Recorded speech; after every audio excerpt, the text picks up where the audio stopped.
My dad went to get his taxes done, and he came back with the receipt and goes, I have a CPA in the house. Why don't you do my taxes? And I was like, that's not me. I don't do tax. Let's welcome our next guest who just recently passed the CPA exam.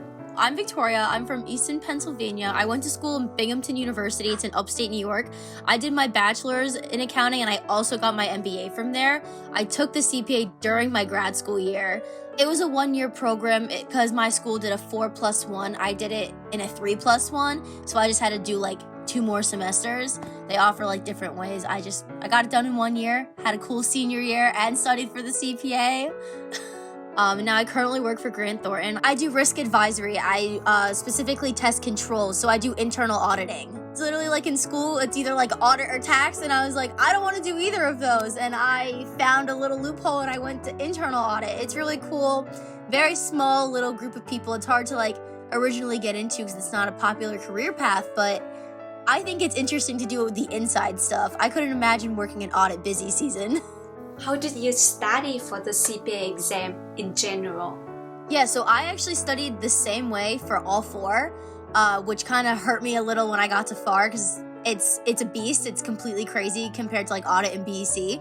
But the way I studied was I did 1 chapter a week. I know that doesn't really work for people, but I took reg during my first semester of grad school, so I was like, there's absolutely no way I'm gonna put more in than a week. And I would do I would try to see how many modules there were. If it was like a 15-20 minute module, I would do more than 1 in a day. If it was like a 45-minute to an hour long module, they take a lot out of you. So there was no way I could do, sometimes more than 1 in a day, depending on how long they were. So I would do the lectures. For reg, I did do the skill practice, but after I did reg, I found that they weren't helpful. Like, I didn't really need them repeating the information to me. So I went straight to the multiple choice questions, and that's really how I studied. I would just hammer multiple choice questions just like over and over and over again. I learned by memorization, which like kind of works for the CPA, but not really at the same time because you have to learn the math. But that's how I drilled it into my head. The simulations, I studied them for reg just to learn the different kinds they can ask you, like the email, just to fill in the blanks, journal entries. But then they're the same throughout all the exams, and you don't know what they're going to ask you. So I didn't want to waste my time trying to fill in all of these tables when like I really needed to learn the concepts. So I would more do them at like the end during my review just to get some practice, or if it was math, watch the videos. But I really spent most of my time just doing the lectures and the multiple choice. And then for reg and FAR, after the end of every chapter, on the weekends, I would go through and read it and handwrite my own notes and redo all of the multiple choice. For audit and BEC, since it was only 6 chapters, I think I waited till the end to do it just to get a full review since it wasn't as much information.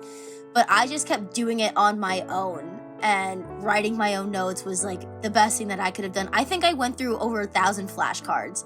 The Dollar Tree has like packets of 200 for $1, and just for FAR I went through 600 flashcards, so like I easily crossed 1,000 between the other 3. How do you study for multiple choice questions? So when I did them, since for me concepts are really easy to memorize, so I would kind of get through those really quickly. I think those are great for repetition if you're trying to understand something. If you don't understand the math, you have to understand what's going into the questions. So for me, like getting the concepts was first more important for the math. Audit and BEC like really doesn't have that much math besides the ratios, so that works really well for those. Tax is its own beast. Like reg, you just kind of have to know the tax rules. You have to memorize them in order to do the questions. That really worked for me for those 3. FAR, on the other hand, it felt like every time I did like a depreciation question, it was like, oh, here's the basic depreciation, cool, but then like here it's only this many months out of the year, or like there was this error, and I was just like, oh no, like how do I do this next step? So I just hammered the concepts first, and then I went through and did the math. It took a while for FAR. You need more time than what you think. Like you really need to sit down and handwrite the math questions. Don't just try to, like, you need to understand them and actually do it and repeat it, because the test can ask you so many different loopholes that you can't even picture, and you really just need to understand what you're doing. I can't even stress that enough. So when I did it, depending on what chapter I was on, so for the weekends, I would just redo all of the ones in the modules, all of them. And then when I was going through, I would do them all. Sometimes there's like 40 to 50 questions, and I just couldn't sit there for 40 to 50 questions when I was getting them all wrong. So a lot of the times I wouldn't even finish them until I did the review of the chapter. But then post getting through the chapter, when I was like in a review stage, or for FAR and Reg, as you go through, you go back and revisit because there's so many chapters. I did the unlimited practice test. I would always do 10 from each chapter at a time. So I'd just be like, FAR 1, FAR 2, 10, 10, 10, 10. And then when I was getting ready to start practicing my timing, I would just do testlets of 33 or 36, depending on which test I was on. Because that helped with getting the timing down, but then also doing just 10 questions. If FAR is 10 chapters, so that's 100 questions a day. And just repeating it as much as your brain can handle, because burnout is such a real thing when it comes to studying. You have to know yourself. So for me, doing the questions like 100 a day, I would do like in the morning and at night. So that's like 200 a day just for FAR. But some people can do more, some can do less. It really just depends on what your brain can handle. Because I can only work until my brain literally says you have to stop. Because it's like a scientific fact. You can only study for like so long, I don't know what it is, before you're not retaining it, you're just doing it. And a lot of the times with audit and BEC, because I used Becker, it got very repetitive very fast because they didn't have enough tests in like the bank.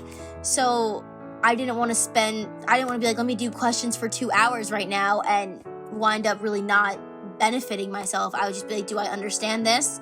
Cool, I'll move on. I don't have to really do questions. I can go enjoy my day. That was my goal for the day. I'd be like, I want to get through chapters 1 through 5. And if I did that, no matter how long it took, it was a good day. If it took longer, that's something I had to work into my schedule and deal with. How do you study for simulation questions? I took an unusual route. I didn't really study them that much. When I was doing certain chapters where it wasn't that much math, I used them to hone in the concepts, because sometimes it'll be like, here's a situation, what account would you charge it to? And I was like, oh, easy, like let me figure out how to correlate stuff. But when it came to math, it was a lot harder because the sims are crazy. There's sometimes like so many exhibits you don't know what to do with yourself. A lot of the times on the weekends, that's when I would really do them, because I didn't want to waste my week trying to do them if I didn't understand the concepts yet. I would watch the videos that come with the people showing you how to do them. I know for FAR inventory, that taught me how to do LIFO, FIFO, weighted average. I couldn't figure it out on my own. It was useful for Reg also, just because it showed you like how to use the phase outs. I felt like for audit and BEC, the simulations were there's really no math, so they didn't really help me that much. But once you know the types of simulations they can ask, I feel like for me, that was where my studying needed to stop for those, because you can't prepare for what they're going to ask you. As long as you know how to navigate it, that I think is more useful than like trying to learn what they're going to ask. How do you take study notes? I wrote it down. I work best by seeing, which is why like for the simulations, I couldn't waste my time trying to do them myself. I like to see how it's done. I don't even know where my notebooks are at this point.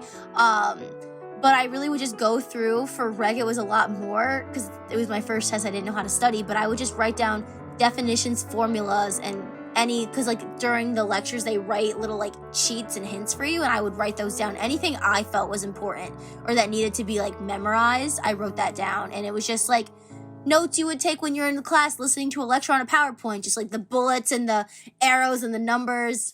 I just wrote it down because that's how I'm like read and write is how I memorize, how I learn.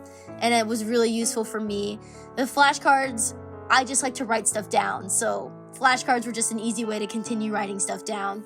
I know some people type their notes. I can't learn by typing. I handwrite all the way. I joined the Becker CPA Facebook group for FAR. I didn't even know that existed. And people constantly post like questions and like, can you please explain? And it's so useful to just like be like, oh, do I actually know how to do this without looking at the answers? And like it stressed me out a little because sometimes I was like, I know how to do this, but I can't solve this question. But also people who run their own like tutoring sites are in the group and they'll comment on stuff. I know the day before FAR, I was trying to figure out, I think it was a accrual to cash basis back and forth. And I was just like, I can't figure this out. What do I do? And it was Darius Clark. He was in the Facebook group and I was like, hey, I know you have your own private CPA thing, but can I please ask you a question on how to do this? And he responded right away and like explained it to me right then and there. And it like made perfect sense. So that group was something that I wish I had for all 4 exams, but it was so useful for FAR. If you're not in a Facebook group, I recommend getting in a Facebook group. My Facebook at one point when I joined that group, because there's so many people, my entire feed was just CPA, CPA, CPA. And I was like, oh my God, this is crazy.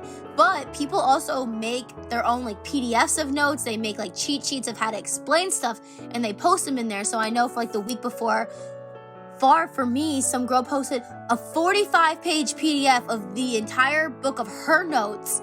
And because I didn't have final review when I was studying, and I just used that and I was like, this is awesome. Like, it's everything you need. And since I had to do a retake, I was like, okay, like people who have retaken, like, what do I do? This is new for me. Or people who have taken it within this past 2 weeks, what has really been tested on? Like, granted, every test is different, but you get to know what the big things are because there's so much information in these books. And a lot of the time, they mention something one time, and then you get stuck on it for it not to even be on your test, or for it to be one question. And then I kick myself and I'm like, why did I spend so much time obsessing over this one thing when, like, I knew that stockholders' equity was like gonna be like 40 questions. Like, it helps so much when you can talk to other people and get an idea of what you're doing when you don't have any idea what you're doing.